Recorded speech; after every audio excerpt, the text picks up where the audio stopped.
mega opposition meet with 27 opposition leaders coming in from a lot in terms of political parties. The inside scoop on that just coming through.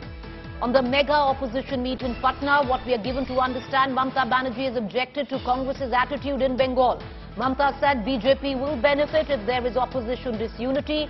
Sources also suggest that Kejriwal has sought the support of all parties in the opposition meet, and most parties, what we're given to understand, are trying to urge the Congress to support the Aam Aadmi Party when it comes down to the ordinance. On the issue, Uddhav and others have urged the Congress to back ordinance. What we're also given to understand is that Omar Abdullah from the NC has said Kejriwal's stand on Article 370 was unclear, basically supporting the Congress's stand that Arvind Kejriwal and the Aam Aadmi Party cannot have it both ways. If they want support on the ordinance in Delhi, they should have supported the NC when it came down to Article 370 in the valley. Opposition unity far from reality is a question that we would, of course, be tabling over the course of the next 2 hours and through the course of the evening. Lots going on. There's a lunch right now. Has the meeting gotten over? What are the biggest takeaways? What we're given to understand, I want to quickly bring in Maushmi Singh and our National Affairs editor Rahul Srivastav as well into this conversation. Maushmi, is the meeting over? Little bit of news that's filtering in right now. It seemed also, Maushmi, that the Aam Aadmi Party, the TMC and even the Samajwadi Party actually worked together in a pack. What are you getting in right now on the latest news break?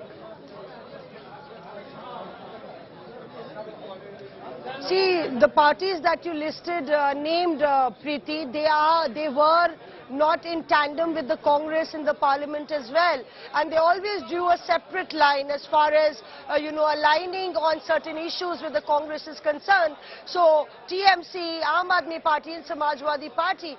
But interestingly, as you said, the underlining factor was, as Uddhav Thackeray reiterated, and even Mallikarjun Kharge and Nitish Kumar said, that it is now or never. If you want democracy to survive, if you want that the constitution should be saved, we need to fight the BJP, we need to fight Prime Minister Narendra Modi together, and therefore keep your differences aside and move forward together.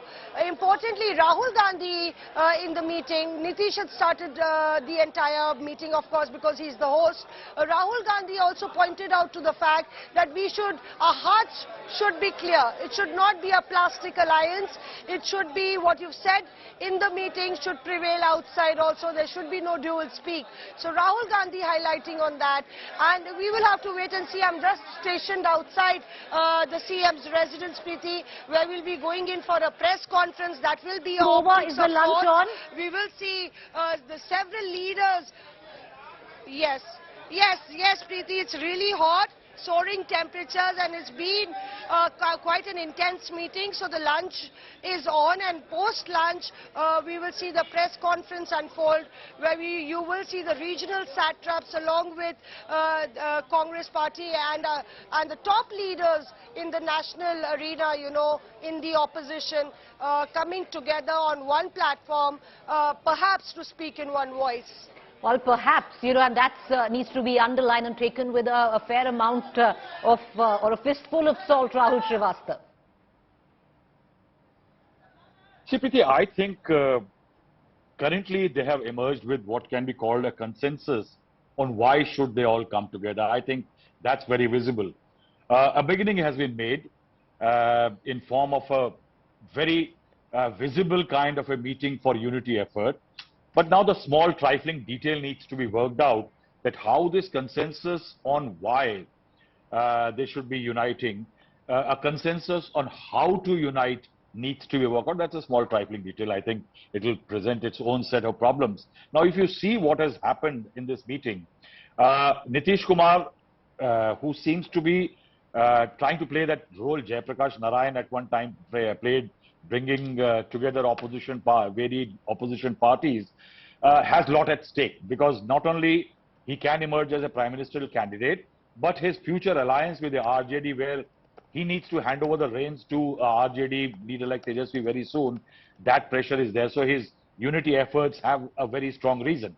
Rahul Gandhi positioning himself, I think if you see the opposition narrative over the last some months, if it has sounded very strong, it is because of Rahul Gandhi's Bharat Jodo Yatra and the Congress's win in Karnataka. So the Rahul Gandhi has very definitive reasons to say that be on the same page inside and outside meeting rooms. Tough ask, but that's a very strong statement. Mamta Banerjee has said, drop party level aspirations, unite. But then there are problems that Mamta Banerjee feels that everybody should make sacrifices everywhere in the country, barring Bengal. Then you have Aam Aadmi Party, which has its own reasons, where Uddhav Thackeray and others are trying to push Congress to say that why don't you back Arvind Kejriwal on the ordinance, the Delhi ordinance issue. But will Uddhav Thackeray make a similar compromise on the Savarkar issue with the Congress party? So there are a lot of pitfalls ahead of this opposition unity attempt. And see, suddenly nobody seems to be talking about the most intelligent thing to do for a unified opposition is to have common candidates. That doesn't even seem to be on the discussion table.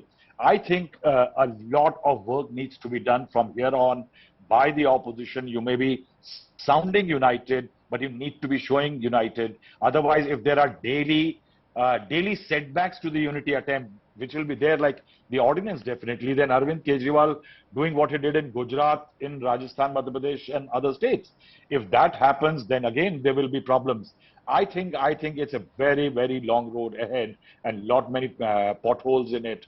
I think the opposition will have to do something very, very drastic to actually get together.